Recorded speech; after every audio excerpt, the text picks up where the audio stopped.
Muito boa tarde, agora aqui é a hora que a gente está gravando esse podcast, é tarde. Seja muito bem-vindo ao podcast da Controle Cash, esse projeto que a gente já vem desenhando há algum tempo e que hoje é o primeiro episódio desse podcast. Então, qual é o intuito, desse podcast? O intuito desse podcast é trazer insights para você que é empresário, você que é empreendedor, você que de repente está começando um novo negócio ou você que já está aí na luta, nessa guerra que é empreender aqui no Brasil. Então, insights de negócio, vamos trazer diversos convidados aqui, mas o primeiro podcast não podia ser diferente, né? O primeiro podcast a gente vai falar aqui bastante sobre a Controle Contábil.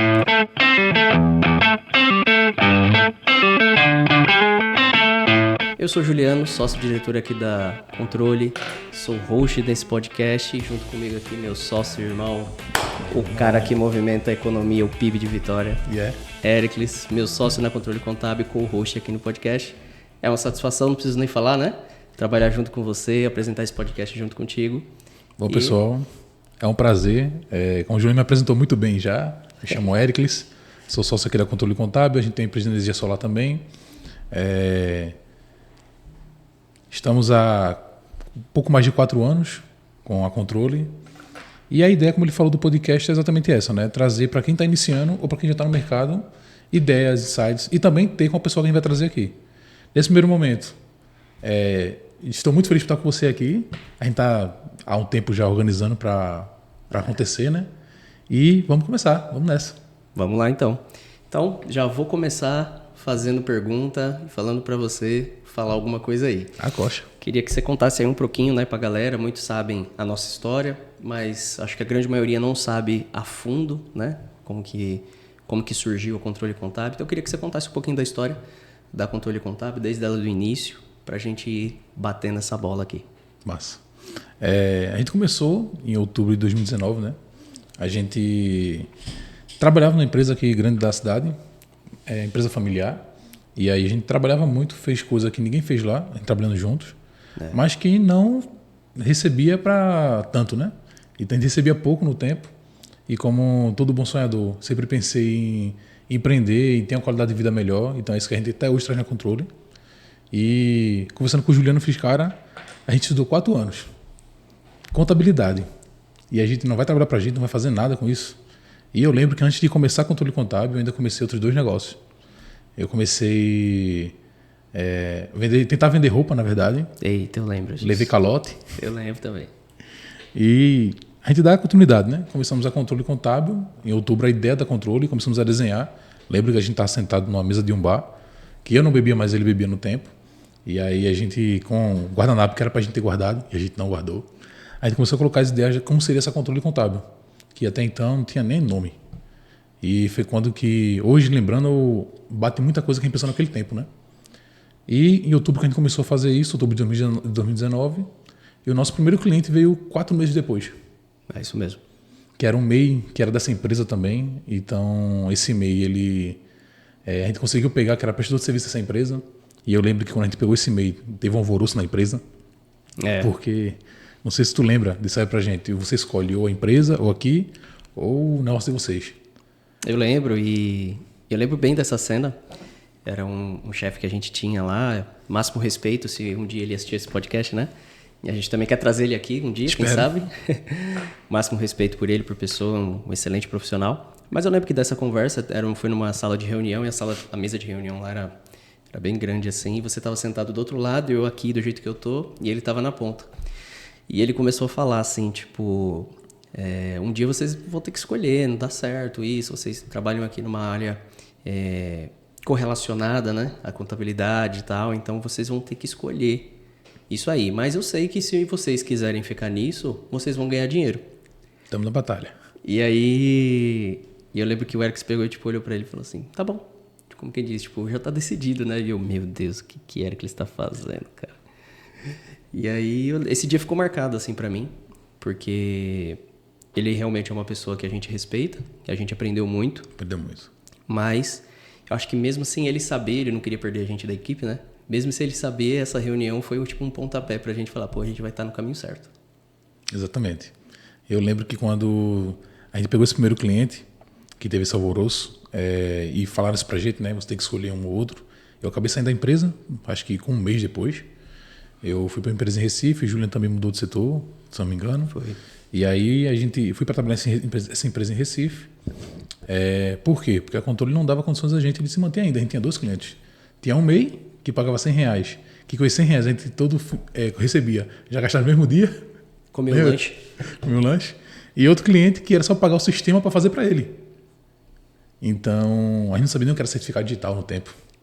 Eu lembro que a gente foi para a Glória do Goitá, que é uma cidade aqui próxima de Vitória, com o antigo professor dele, que convidou a gente, né, para a gente passar um dia lá para ver como funcionava o escritório. E lá a gente fez, cara, a gente realmente tem que entrar de cabeça. Então a gente contratou pessoas para ensinar a gente. Lembro que você pegou um curso que o Juliano hoje é chefe de departamento pessoal, mas não sabia nem para onde ia. Não, também não sou tanto isso, não. E aí foi quando a gente iniciou de fato a Controle, né? Mas eu queria fazer uma pergunta mais a fundo, assim. Eu acho que muita gente vê a gente, né? A gente, além de sócios, somos amigos, né? Pessoais, famílias e tal. Mas como que a gente se conheceu, né? Acho que isso é importante falar pra galera. Por quê, pessoal? Por que ele tá dizendo isso, tá? Porque eu era chumbeta dele. É por isso que eu queria saber. A gente se conheceu, eu fui estagiando nessa empresa, né? E aí ele era meu chefe no tempo, um cargo acima. Então a gente iniciou essa parceria trabalhando junto lá. E foi lá que a gente começou a fazer coisas juntos que nenhuma outra pessoa tinha passado nessa empresa e tinha feito. Inclusive o nosso chefe passou por isso e não fez. Então a gente iniciou esse projeto lá, começou a trabalhar juntos, foi se conhecendo melhor, viu que as ideias batiam. A gente sempre que parar para conversar, sempre falando de negócios. Nunca a gente falou de besteira. Então sempre foi negócio. Paciência. Exato. Sempre foi negócios. E a gente até falou um tempo, cara, se nada der certo aqui, o que a gente ia fazer? A gente ia embora para os Estados Unidos. Fazer o que lá? Ir pra piscina. Mas assim, era um sonho que a gente tinha de realmente ganhar dinheiro e assim, realizar nossos sonhos, né? Porque a gente sabe que o dinheiro não é a finalidade de tudo, mas ele ajuda a gente conquistar nossos sonhos. Com certeza. E trazer uma qualidade de vida, né? E é isso que a gente preza até hoje na Controle. Então isso faz mais de 4 anos e até hoje a gente pensa na qualidade de vida. Tanto pra gente como pro pessoal, né? Isso é o nosso propósito, né? Exato. Se você aí que está assistindo a gente ainda não sabe qual é o propósito da Controle Contábil, vai lá na bio do Instagram da Controle Contábil. A gente vai colocar aqui, o Jesus vai colocar em algum canto aí o arroba na descrição. Te vira, Jesus. E Controle Contábil, você vai ver lá qual é o nosso propósito. É justamente focado nessa parte de lucro, qualidade de vida, né? E a gente sabe que a qualidade de vida, grande maioria das vezes, precisa do dinheiro, né? Então, Exato. por isso que a empresa precisa obter mais lucro. Exato. Mas queria falar mais um pouquinho aqui, né? Eu lembro que você foi o idealizador da ideia da Controle Contábil, né? Então eu queria te pedir 2 coisas agora. Queria que você contasse aí pro pessoal da onde veio o nome Controle Contábil, né? E também queria que você falasse pro pessoal se isso já era o seu sonho ou não. Então, vamos lá. Sobre o controle contábil, o nome veio porque a gente trabalhava na empresa, na controladoria. Então, ter o controle das informações na mão, a gente sabia desde cedo que era muito importante para tomar decisão. Então, se você não tem controle da sua informação, você não vai tomar a decisão correta. Então, quando a gente iniciou o nome Controle Contábil, foi exatamente por isso. E a ideia da gente no tempo não era só contabilidade, né? Era trazer financeiro, trazer outros serviços que a gente faz até hoje. Então, o nome Controle Contábil é exatamente por isso. Porque a contabilidade sem informação não entende nada. E sobre... Qual foi a segunda pergunta? Se já era seu sonho ser contador? Nada. Eu fiz contabilidade, sempre gostei da área, mas não trabalhar com escritório de contabilidade, né? Eu precisava trabalhar como auditor, nas Big Four. Então, era mais ou menos essa a vontade que eu tinha, né? Você passou por uma seleção uma vez, não foi? Uma das Big Four, não foi? Foi na Deloitte, se não me engano. Deloitte. Aí passei numa fase lá, mas não dei sequência. Mas é isso. Não era meu sonho, mas ainda bem que eu tô na área. Adoro. Hoje eu amo a área. E falando nisso, eu vou trazer para tu também, porque qual era o teu sonho? Então. Meu sonho não era nem fazer contabilidade, na verdade, né? Eu iniciei decidi o que eu ia fazer na minha carreira profissional. Eu tinha mais ou menos 18 anos, eu morava em São Paulo, comecei a fazer economia lá na Metodista, São Bernardo do Campo. E quando eu vim embora aqui para Pernambuco, né, para Vitória de Santo Antão, é a terra natal do meu pai, eu queria continuar a economia, né? Porque o meu sonho era trabalhar em banco, era ser bancário. Tu fez até um curso, não foi? Fiz o CPA 10, mas a certificação, né? E meu sonho era trabalhar no banco. Mas aqui na região, né? A gente está mais ou menos uns 40, 50 quilômetros de Recife, então você só tinha economia em Recife. Então, para mim, ir todos os dias e ainda ter que trabalhar aqui, até o tempo não ia dar muito certo. Ia ficar uma coisa cansativa, ia gastar muito. Naquela época não tinha condição de fazer isso, né? Só que tinha aqui o curso de contabilidade, eu conseguiria eliminar um monte de disciplina que eu já tinha cursado, né? Por ter feito economia, 3 períodos. E aí foi quando eu entrei na contabilidade e comecei como estagiário também, na parte de controladoria. Depois eu fui efetivado, depois você chegou e tal. E eu lembro quando você falou isso pra mim, eu falei, meu irmão, contabilidade, escritório de contabilidade, o que esse cara tá pensando, né? Esse povo não sabe de nada.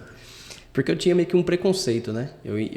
Eu tinha na minha imagem, minha concepção ainda, que o contador de escritório, ele era aquele camarada com a calça aqui em cima. Camisa social. Camisa social xadrez, eu usei por muito tempo. Mas é aquele cara, assim, totalmente limitado, né? Até me perdoa aí os contadores, né? Antigos. Mas eu tinha isso na minha mente, né? Que bom que a gente progride e muda, né? A concepção. Mas a minha concepção inicial era essa, que era uma pessoa limitada, que só cuidava de empresa muito pequena, tal. Eu falei, meu irmão, MEI e tal. E eu queria trabalhar em banco, né? Ou queria ser algo maior. Queria ser um controller. Então, quando o Eric falou assim, pô, vamos abrir o escritório, bicho. A gente estudou pra... Não é possível que a gente não vai usar isso pra nada, né? E eu falei, cara, escritório de contabilidade é uma coisa que eu não acho legal. Mas, como tudo na vida, permissão de Deus também, e aparecem as oportunidades, tenho certeza que hoje foi a melhor decisão que eu tomei na minha vida. E hoje eu também amo o que eu faço, amo escritório de contabilidade. Não é limitado, tá? Não é algo limitado. Pelo contrário, a gente pensa pra caramba, tem muita coisa para aprender, tem muita coisa para abraçar. Então, para mim hoje, realmente, eu estou vivendo a realização de um sonho, que eu nem tinha naquela época, mas que hoje eu tenho. E a gente conversando agora, né? Tô aqui lendo, e a gente trabalhou por um certo tempo em uma empresa e pra gente, né? Então, muitas vezes a gente conversava de meia-noite, sendo que no dia tinha que acordar de 5 da manhã para ir trabalhar, para poder resolver coisas de controle no tempo, porque a gente começou a captar cliente. Então, teve um tempo que a gente tinha 8, 9, 10 clientes, tinha que entregar para esse pessoal e tinha que trabalhar em outra empresa. E teve um momento que a gente fez, agora tem que ser um ou outro. Para tu, como foi esse momento?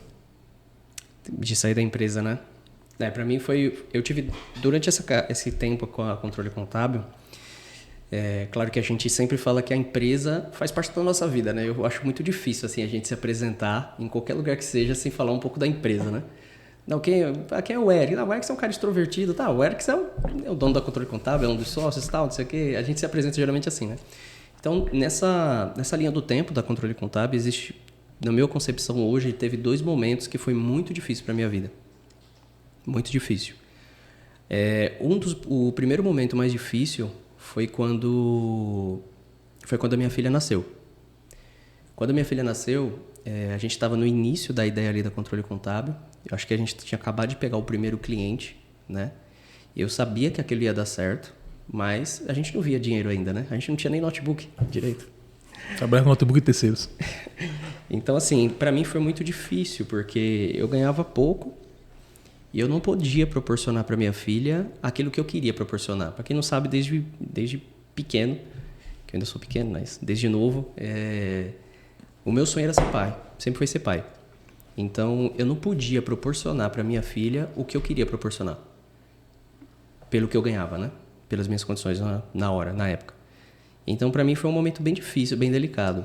E muitas pessoas que trabalhavam ali com a gente me ajudaram, financeiramente mesmo, para comprar algumas coisas e tal. Outras pessoas não ajudavam em nada, só falavam mal mesmo, mas faz parte do jogo. Mas aquilo foi muito difícil para mim, porque eu pensava, poxa, eu queria dar isso para minha filha, mas eu ainda não consigo. Então foi meio que um despertar para mim. Eu falei, bicho, eu preciso fazer diferente. Hoje ela tá nascendo, eu não posso dar esse conforto que eu queria dar. Mas quando ela tiver maior, eu preciso dar esse conforto que eu quero dar para ela, sabe? E não focado, sabe, gente, nessa questão de, vai mimar a criança. Não é isso. Mas é você querer dar algo bom pro seu filho, sabe? Eu não sou muito adepto daquela, eu quero dar pro meu filho o que eu não tive. Não, pelo contrário, eu tive tudo. Graças a Deus, meu pai e minha mãe sempre me deram de tudo. E eu queria dar para minha filha também, mas naquelas minhas condições eu não podia dar. Então esse foi um dos momentos mais difíceis dessa trajetória. Foi isso quando minha filha nasceu. Mas foi um momento também que teve o meu despertar.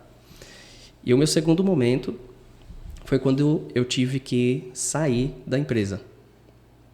Não foi uma decisão difícil. Na época, eu lembro, falando em valores aqui mesmo, eu lembro que o escritório de contabilidade da gente dava um pouco menos de 2.000 para cada um. A gente trabalhava de casa, cada um na sua casa. Eu tinha acabado de casar. O meu aluguel na época era R$ 1.300 e eu já pagava a pensão. E na outra empresa que a gente trabalhava, que era simultâneo, né, paralelo, eu ganhava 3.500 com mais quase 2.000, 5.000 e pouquinho para um recém-casado, mesmo pagando aluguel, né, meio salgado pro valor, para que eu ganhava na época, dava para me viver tranquilo. Só que quando eu saí, eu fiquei só com o rendimento da controle. E eu lembro que você tinha saído um mês antes, né? E aí eu falei, bicho, eu vou sair também, mas eu vou rodar de aplicativo. E eu lembro disso aí que quando deu o gatilho de eu sair, né? Foi um cliente que está com a gente até hoje. Hoje já tem 12 empresas com a gente. Mas quando ela veio, eu senti que a gente tinha que se dedicar ao negócio. Por quê? A gente ficava limitado trabalhando para terceiros. No tempo eu ganhava lá 2.500, 2.600. E na controle, um pouco menos de 2.000. Então eu, solteiro, na casa dos meus pais, ganhando 4.000 lá o trem. Pô, tava bom pra caramba. Tava ótimo. Só que aquele negócio, né? Eu queria mais. E eu lembro nesse tempo que a gente fez, Juliano, eu vou sair daqui porque a gente tem que se dedicar. E você, eu entendo de não sair, porque você tem uma filha, você tem aluguel, você é casado, e detalhe que ele não falou, né? Ele falou da renda dele, mas no tempo a esposa dele também trabalhava. Então era tipo, 1.000 e pouquinho dela, mais 3.500 teu, mais menos de 2.000 da controle. Então era tipo 7.000. E eu, como morava com meus pais, eu falei, eu vou sair, você fica tranquilo, que quando for o tempo você sai. Então eu saí dessa empresa, pedi demissão lá. Quando eu vim para controle, ele, acho que menos de um mês, ele falou, vou sair também. Eu falei, meu irmão, e eu pensando cá comigo, né? Eu não falei para ele, né? Falei, vai sair nada. Aí com menos de um mês ele, pedi demissão, estou indo embora para casa. Era o babão da outra empresa também. Oxe, até hoje fala. Então, quando ele fez assim, pedi demissão da empresa agora, estou indo para casa. Eu falei, conversa. Aí ele ligou para mim, né? Aí eu falei, rapaz, se eu sou louco, esse bicho é louco demais também, viu? Como eu falei, não foi uma decisão difícil, era algo que eu já queria, né? Mas foi uma decisão desafiadora, né? E aí eu fiz todo o trâmite para rodar de aplicativo, e só que graças a Deus no primeiro mês que eu saí, a gente fechou acho que uns 5, 6 contratos. E aí já subiu um pouco, né? Eu falei, poxa, se eu rodar de aplicativo eu vou continuar perdendo tempo, eu pensei, né? Vou correr atrás também. E aí a gente foi correndo atrás. Quebrando a cabeça, né? Oi? E a gente foi quebrando a cabeça. Foi quebrando a cabeça. Eu lembro que, só vou atrapalhar agora, essa história é muito engraçada, por isso que eu vou contar. Eu lembro que a gente decidiu, né? A gente tinha tempo, então a gente tava com, nesse tempo, uns 20 clientes, 20 e poucos clientes. Falei, Juliano, bora de porta em porta, velho. Vamos atrás de cliente. Ele morava ali nas redondezas de Boa Viagem. Aí eu falei, eu vou para aí, na quinta-feira, se não me engano, quarta. Vou dormir aí, eu me convidava mesmo. Vou dormir aí. Já tinha o quarto dele lá, gente. Já tinha o quarto do cara. Vou dormir aí e a gente vai atrás do cliente. Vamos. E aí a gente, quando chegou nos primeiros, no primeiro, segundo, terceiro, não lembro, aí nada de se apresentar, ele, em vez de dizer eu sou Juliano, eita, eu sou o Erickson. Eita, não, Juliano, cara, não, calma, você é quem? E aí ficou todo perdido, eu falei, menos o cliente. O cara percebeu, né, que eu fiquei nervoso, aí falou assim, calma, você é quem afinal? Você é o Juliano ou você é o Erickson, né? O cara ainda meio que tirou onda, mas né, porque a gente falou assim, bicho, a gente não tinha estratégia, não tinha mentoria, não tinha nada, era nada. Com a sorte de Deus mesmo. Isso. E a gente pegou e falou assim, bicho, vamos fazer um panfleto que a gente fez em casa, imprimiu numa folha normal. As meninas, nossas esposas cortaram no tempo, porque a gente não tinha jeito para nada para isso. Nossas esposas cortaram e a gente saiu de fardinha, parecia aqueles meninos que tinha acabado do colégio. E aí saiu nas galerias ali, em Piedade, Setúbal, Boa Viagem ali, entregando e se apresentando, né? A gente queria falar com o pessoal se apresentando com o intuito de captar um lead, captar um cliente, mas... Acabou que não deu certo, né? Não deu muito certo, né? Mas valeu a experiência, né? Valeu. E aí foi quando a gente começou a correr atrás e começou a crescer. Naquele tempo, qual era a nossa estratégia, tá? Era um vídeo da gente duro no Instagram. A gente tem até hoje o Enéas. O Enéas. Gravando conteúdo no Instagram e até vou pedir, Jesus, se tu puder colocar a foto dele, vai ser ótimo. Por favor. Coloca depois pra galera ver. Eu lembro que a gente começou a captar muitos clientes vindo, e esse trabalho a gente faz até hoje, né? Mas vindo pelo Instagram, pessoas que indicavam, trabalho de indicação. E foi um momento que a gente chegou a ter 30, 40 clientes, a gente fez, agora a gente precisa ter lugar físico. Eita, esse momento também foi difícil. Quando a gente começou a ter lugar físico, o primeiro foi em Boa Viagem. Juliano tinha acabado de se mudar de Boa Viagem para perto de Olinda, por conta da filha dele. E aí, quando ele se mudou, menos de um mês, eu falei, vamos alugar um local pra gente trabalhar. E a gente foi rodar, achou em Boa Viagem. Eu falei, caramba, sai daqui, vou vir pra cá de novo. E a gente passou um tempo nesse local em Boa Viagem, que era um coworking, né? A gente usava pra trabalhar lá. E pra você, como foi essa experiência? Cara, pra mim, assim, desde quando a gente desenhou o projeto da Controle, na verdade, que eu lembro lá, foi num boteco aqui, um barzinho que tinha aqui no guardanapo, né? E eu lembro que a gente desenhou alguns princípios e valores da empresa, onde a gente, de forma nenhuma, a gente abriria a mão daquilo. Isso é interessante que a gente usa disso, né? A gente lembra disso constantemente e usa disso até hoje. Isso. Então, um deles era, né? A gente precisa valorizar os nossos funcionários, a gente precisa fazer diferença no mercado, a gente não contrata família, né? Até hoje. Já para não ter muito conflito. Meus primos me perdoem. Então, esses princípios a gente desenhou, né? E todos os dias eu sonhava com o dia que a gente fosse ter um funcionário. Eu sonhava com o dia que a gente fosse ter uma sede física, ter um trabalho um local para a gente trabalhar, porque até então a gente trabalhava de casa, né? Então eu tinha, né, em casa no começo não tinha muita coisa muito bonita não, sabe, gente? Mas depois eu ainda montei um negocinho bem bacana em casa, um escritóriozinho, com uma mesa como se fosse uma mesa de reunião, lembra? Lembro. A gente fechou um dos contratos, assim, grandes contratos da gente lá. É, verdade. E aí quando a gente foi para Boa Viagem, para mim era algo muito satisfatório, porque eu não estava pensando no cansaço físico de dirigir, muito menos você, né, que saiu daqui para lá. Eu não estava pensando na parte monetária naquele momento, mas sim uma realização pessoal e profissional também, da empresa. De você estar no escritório, de você ter algo, sabe, um local para você ir, aquele compromisso. E a produtividade até melhorou naquela época. Né? Melhorou. E aí vai um insight agora para as pessoas que estão assistindo, né?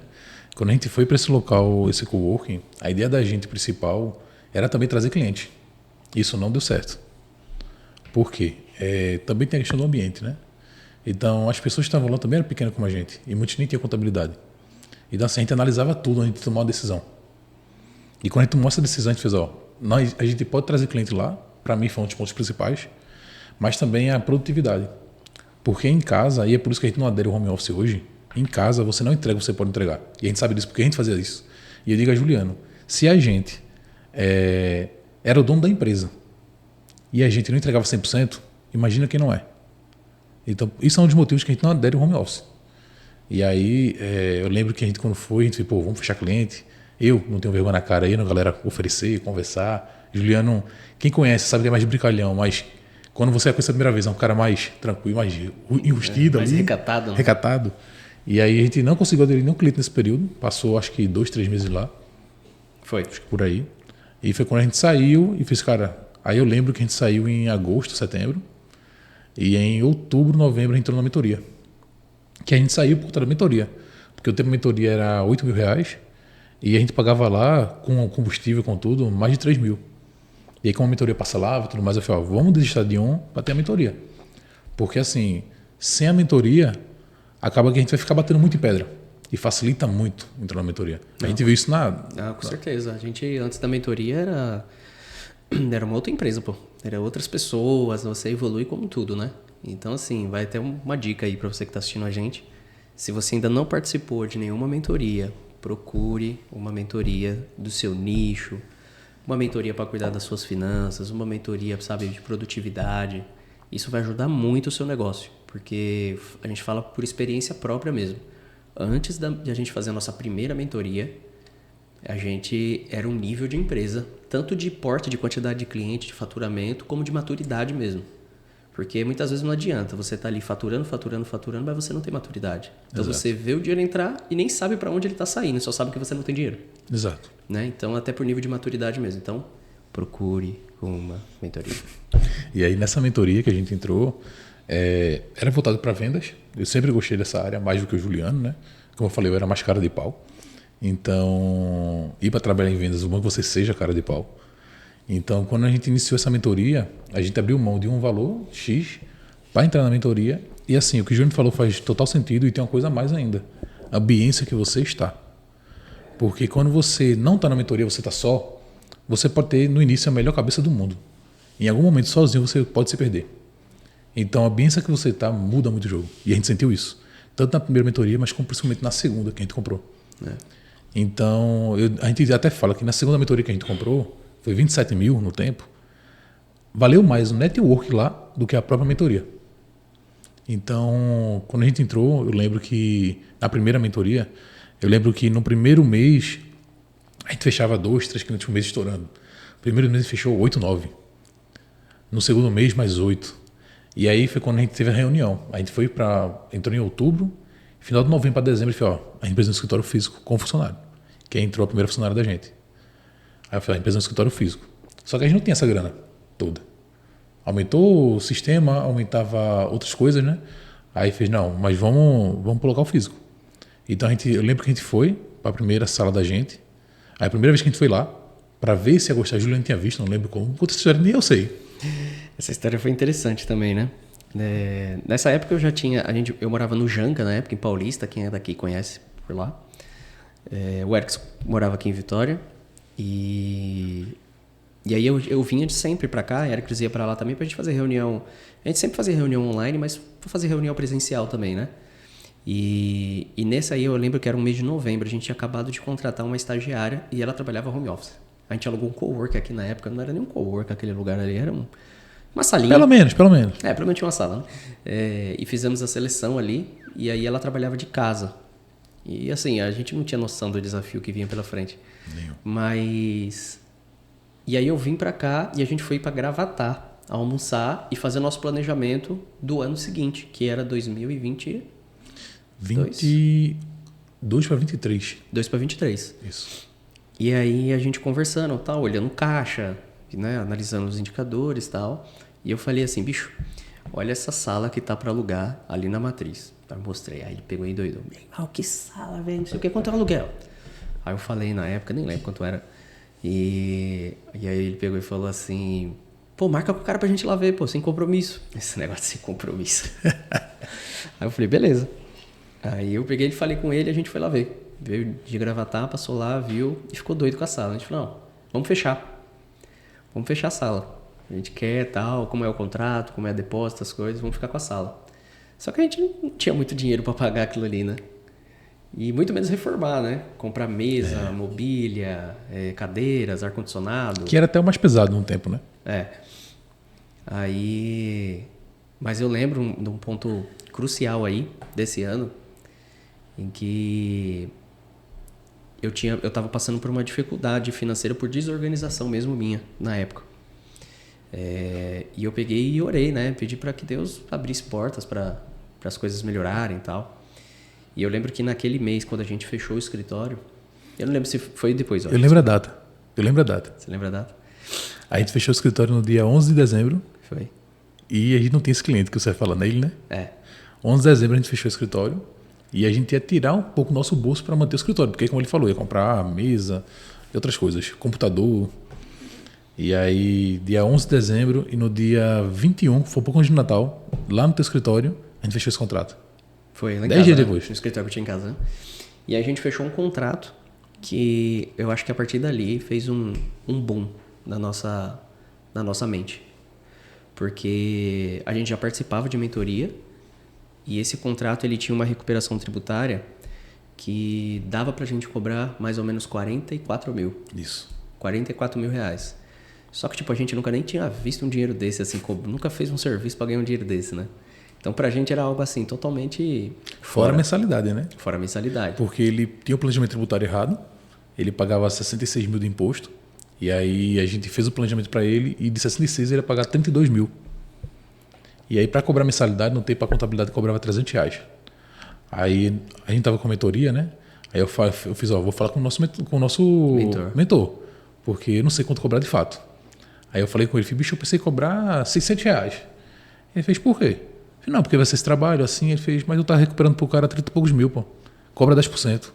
Aí eu olhei e falei, meu irmão, isso tava no áudio, né? Eu fiz, isso vai dar errado. Eu falei, meu irmão, vou cobrar isso não. Aí ele falou uma coisa que foi a virada de chave. Ele fez, quem tá limitando o seu trabalho é você. Eu lembro. Ele deu uma comida da bexiga. Quem está limitando o seu trabalho é você. Isso na mensalidade, né? Isso na mensalidade. E aí eu lembro que você perguntou assim, mas e a recuperação? Aí ele falou, você vai cobrar 20%. Quanto você vai recuperar dele? Eu acho que na época era 200 e poucos mil. 200 e poucos mil. 220. Você vai cobrar 20%. Eu falei, irmão, o cara não vai querer pagar, velho. Eu fui o primeiro a falar assim, o cara não vai querer pagar. Aí Ericles, e aí? Eu falei, bicho, vamos tentar. Eu ainda fiz assim, né? A gente tá pagando a mentoria mesmo, vamos embora. Vamos embora. E aí quando o Ericles jogou isso pro cliente, ele falou, beleza, tá Fechou. fechado. E esse cliente nunca tinha visto a gente, tá? E a gente conheceu ele esse ano. Depois de pessoalmente. quase 1 ano e meio pra frente. E ele falou, não, tá fechado. Vocês conseguem fazer isso? Consigo. Tá fechado. O cara foi, pagou. A gente nunca tinha visto tanto dinheiro na nossa frente. É. E aí foi quando a gente começou. Vamos comprar as coisas? Vamos. Comprou mesa, notebook, que tinha que comprar. Foi bem interessante essa época. Mas, assim, quando a gente foi pro ponto físico mesmo, a gente já tava com um segundo funcionário, né? A gente, quando iniciou, a gente conhecia essa pessoa, segundo funcionário, né? Mas tinha a ideia de contratar, mas não tinha nada certo. Quando a gente fechou com esse cliente, que a gente cobrou a mensalidade, eu falei, ó, agora dá pra gente contratar outra pessoa pra ajudar a gente. Aí veio ser um funcionário em janeiro, ele iniciou. Em janeiro foi. Isso. E aí a gente passou bons momentos ali naquele empresarial. Era uma sala de 20 metros quadrados. Era uma sala compartilhada, né? 20 metros. E a gente passou bons momentos ali. Contratamos outros funcionários. Funcionário esse que está com a gente até hoje, né? E eu lembro quando a gente foi para lá, a gente fez assim, quanto tempo a gente vai passar aqui? Porque a gente sempre planejava. E aí uma dica, né? Sempre que for começar um ano, já tem um ano planejado. Não quer dizer que você vai conseguir assim, fazer o desenho que você desenhou, projetou. Mas você começa a ter uma noção, mensurar o que você vai fazer. E a gente tinha isso. E aí quando a gente foi para essa sala, eu falei, bicho, tu acha que quanto tempo a gente vai passar nessa sala? Aí eu lembro que a gente conversou, eu falei, vai passar uns 2, 3 anos. A gente passou 8 meses. Porque a empresa era uma sala maior porque o nosso cresceu. Eu lembro que o ponto principal da gente mudar de sala ali naquela época foi porque era uma sala compartilhada e chegava pessoas para fazer reunião, clientes até e tal, e às vezes tinha alguma particularidade, né, alguma coisa do tipo, e tinha que falar ali na frente de todo mundo, e nem todo mundo ficava confortável. Então a gente às vezes marcava em restaurante, em lanchonete, né, para encontrar o pessoal para fazer a reunião ali. E a gente falou, a gente precisa de uma sala de reunião, pelo menos. E eu lembro que a gente procurou ali no empresarial uma outra sala só para fazer de sala de reunião, mas não tinha. Não tinha. E aí, esse também foi engraçado. É umas loucuras que a gente faz. Aí a gente, esse escritório que é hoje aqui, gente, isso aqui antigamente era uma casa. E eu tava procurando casa para alugar. E eu passei aqui, eu fui numa conveniência de um colega, e eu falei assim, pô, Duda, você não conhece, tem uma casa para alugar por aqui não? Ele falou, cara, tem uma aqui. O dono de lá é meu amigo, eu vou ligar para ele agora. E aí o cara veio, me mostrou a casa, tal, ele tava reformando, a casa tava ficando legal. E eu trouxe minha esposa falou, não dá certo, é uma rua principal, para entrar com o carro aqui vai dar trabalho. Obrigado, Cris. Vai dar trabalho e tal. E eu falei assim, bicho, para mim morar eu não quero. E o aluguel era bem em conta, comparado a quem ia alugar para comércio, porque você vai alugar uma casa é R$2.000, se o cara for para comércio é 5, né? Porque sabe que vai quebrar parede ou pensa tipo, a empresa tem muito dinheiro, né? Pode pagar o aluguel. Aí eu falei assim, bicho, para mim morar eu não me interesso, mas pro escritório eu me interessa. Ele é escritório do quê? Contabilidade. Aí ele tá fechado, eu deixo pelo mesmo preço residencial. Eu falei, vou ligar para Ericles. Aí Ericles, eu lembro que na época Ericles estava com problema no joelho. Eu fui buscar ele lá, acho que eu não estava dirigindo, não sei o que. Não estava dirigindo não, caso meu joelho, tinha torcido. Aí eu fui buscar ele lá, trouxe aqui, ele ficou doido no lugar. Falei, e aí? Falei, a gente vai fazer besteira para cair para dentro. Aí a gente foi aí pro escritório, fez planejamento de obra, mas olha, vou te falar uma coisa. Eu sou um cara que eu sou bom de planejamento a curto prazo. Para planejamento a curto prazo eu sou muito bom, isso eu sei. Mas obra é uma coisa que tira o dinheiro do camarada. A gente planejou quanto? A gente torçou 20 mil, gastamos 49.500 e alguma coisa. Aí hoje já vai em 60 e ainda não terminou. Mas é assim mesmo, né? E aí a gente pegou e entrou de cabeça. Não tinha o dinheiro todo na época, foi cooptando mesmo. As coisas foram acontecendo. Black fora de época. E pá, toma vender coisa. E hoje a gente está aqui, graças a Deus, aqui a gente tem um espaço de 160 metros. Temos 1, 2, 3... 7 funcionários. 7 funcionários, mas de salas aqui. A gente tem 2 operações que cabe 8 e 8. 8 e 8. Tem uma outra sala que é de reunião que cabe mais 8.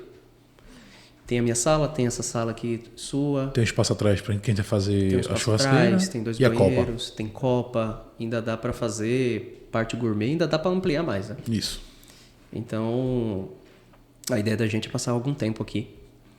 Vamos desenhar 5 anos, né? Talvez passe 2, 3. Até Vamos não caber ver. mais, né? É. Legal. E eu queria perguntar para você agora. Já que você perguntou para mim, eu queria fazer essa mesma pergunta para você. Nesse tempo todo da controle contábil, qual foi assim o momento ou os momentos na sua vida particular? Até pra galera sabe que nem tudo são flores, né? Muitas vezes a pessoa passa aqui, nossa, que escritório lindo. E amém, gente, é lindo mesmo. Aleluia. Eu fico super feliz quando alguém fala isso, né? Mas teve muito suor, muita luta, muita noite de sono. Teve um momento da gente tirar do nosso prolabório para pagar a folha de pagamento na época da obra, porque não tinha dinheiro no caixa. Ou fazia a obra ou pagava a folha. Pô, então vamos fazer os dois e tirar do nosso. Tinha que fazer, né?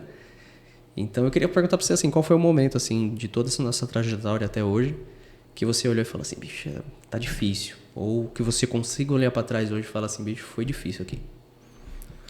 Vamos ver. Não sei se é a resposta que você quer, tá? Mas eu sou a pessoa mais meio doida da vida.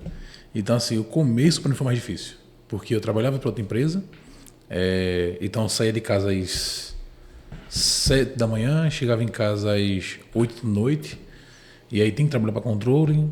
E eu lembro que 2 vezes eu dirigindo vindo à noite, eu quase pego no sono. E tipo, ir mesmo, que eu senti que eu falei, tá. Aí foi quando um dos motivos que eu fui assim, eu tenho que dar o rumo da minha vida, porque não vai rolar não.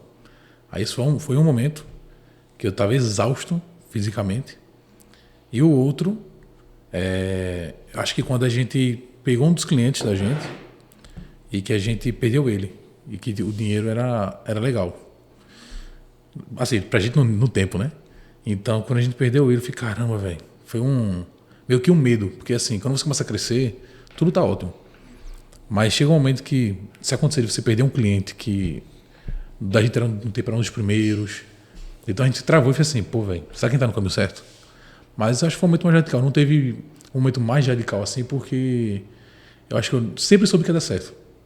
Então, assim, quando a gente começou, eu lembro que a gente conversava sempre, mas isso, eu falei, vai dar certo, velho. Porque eu sei que a gente é bom. Então, assim, eu sabia que ia dar certo. Então, não teve nenhum momento assim, será que isso vai dar certo? Nunca. E, assim, financeiramente, eu era a pessoa mais tranquila, sou uma pessoa mais caseira, morava com meus pais, então ajudava com pouca coisa.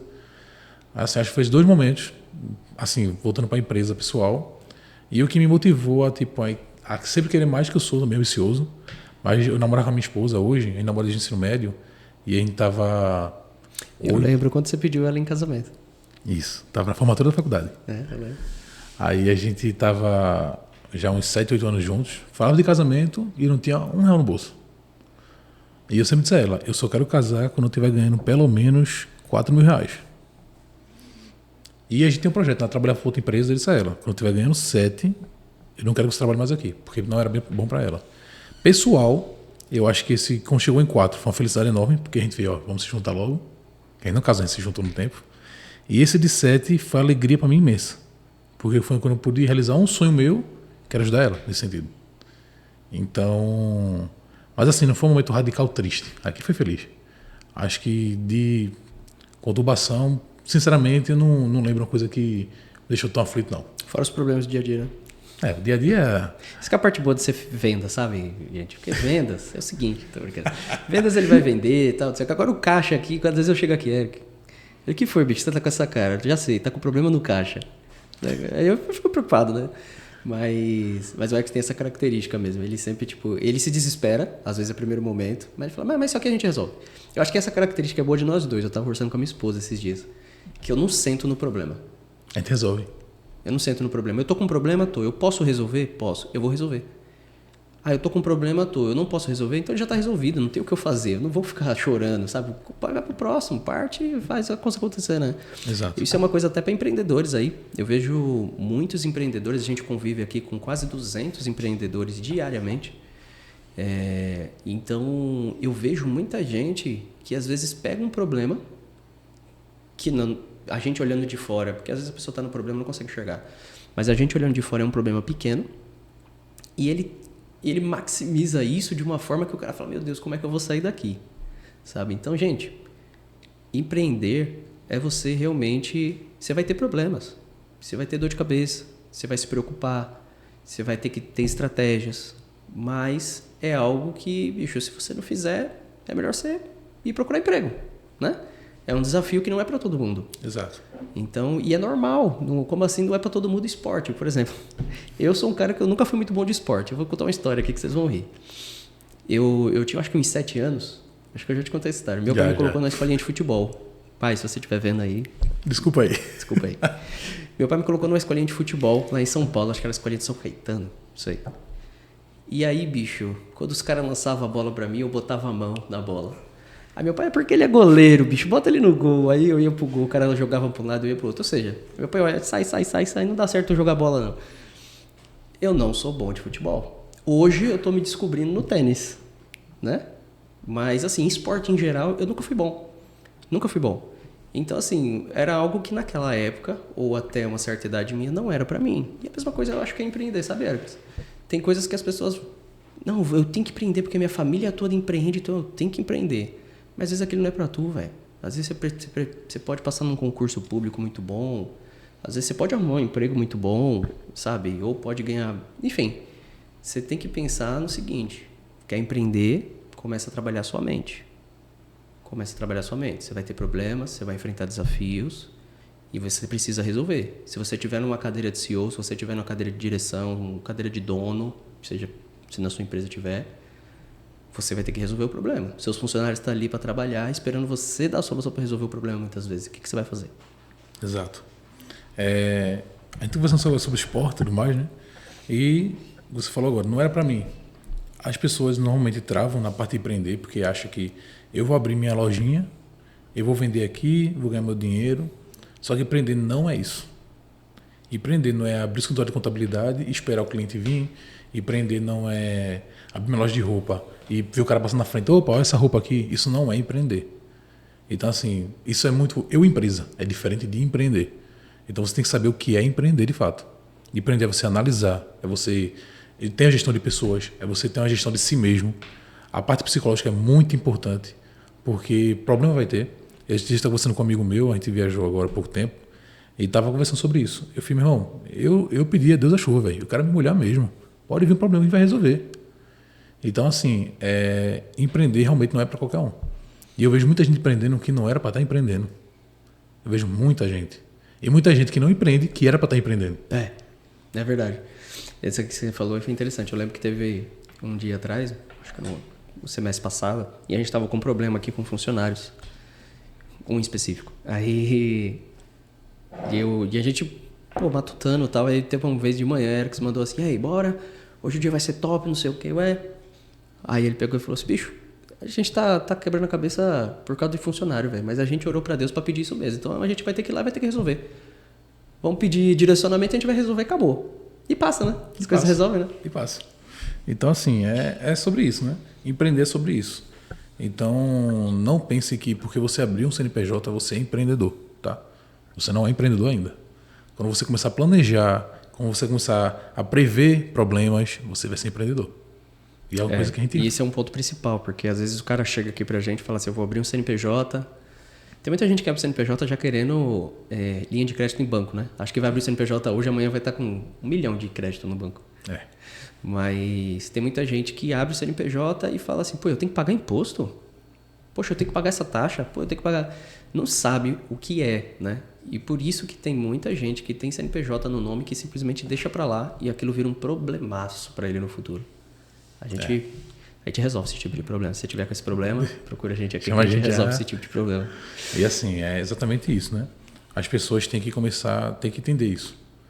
Tem cliente que chega aqui, da questão da linha de crédito, mas por que com esse empréstimo aqui vai ajudar a minha vida? Não vai resolver. Você vai pegar 100 mil, você vai fazer uma dívida de 101. Simples assim. Porque você não tem o controle psicológico e financeiro.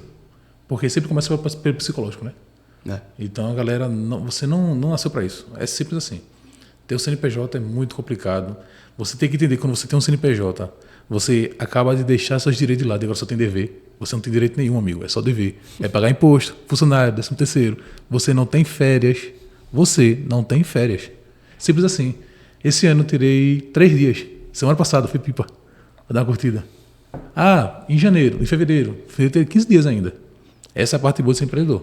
Você tem liberdade. Eu tenho 15 dias porque minha filha nasceu, que é coisa linda de papai. Era pra ser 5, né? Ah, eu sou empresário, meu irmão. E aí fiquei 15 dias em casa, cansei mais do que nada. Mas assim, você não vai ter férias, você não vai ter 13º, você não vai ter nada disso. É só dever. Então, quando você botar isso na sua cabeça e querer empreender, irmão, aí você já começou certo. Show. Show de bola. Então, acho que é isso. Gostei do nosso bate-papo. Acho que deu para explanar bastante aí pra galera. Deu. Essa é a nossa história, né? A gente contou um pouquinho da nossa história, falamos um pouquinho pessoal. Gente, continua ligado aí, que vai vir mais podcast. Vai vir convidados aqui que, sabe, top, referência no mercado. Então, a gente ainda vai ver a cadência desses podcasts, mas fica ligado, se você ainda não seguiu o nosso canal, vai lá no YouTube, a gente vai deixar o link aqui também. Vou colocar no Instagram daqui a pouco, nos nossos stories, Atlas também. Vai lá no YouTube, segue o nosso canal. Quando o vídeo for postado, a gente vai fazer divulgação, então vai lá, curte, dá o like. Quando esse podcast aqui estiver no ar, comenta, manda sua dúvida. Aproveita, gente. Aproveita, fala com a gente, sabe? E vai ser bem interessante. Então, foi um prazer ter você aqui mais uma vez. E só um detalhe, Juliano. Quando vai finalizando esse podcast, todo podcast vai ter um QR Code no lado. Esse QR Code leva o meu WhatsApp, tá? Então, se você quer tirar dúvidas, ou se você quer abrir o CNPJ, se você quer ver como é que está a sua empresa, uma auditoria, você vem nesse QR Code, escaneia meu WhatsApp e fala comigo lá, certo? Ótimo, bem lembrado. Então é isso. Obrigado. Foi um prazer, irmão. Tamo junto. Até o próximo podcast. O entrevistado próximo aí vai ser top. Vai. Mas vamos deixar no suspense, né? Não vou falar, não. Então é isso aí. Fica ligado. Valeu. Valeu.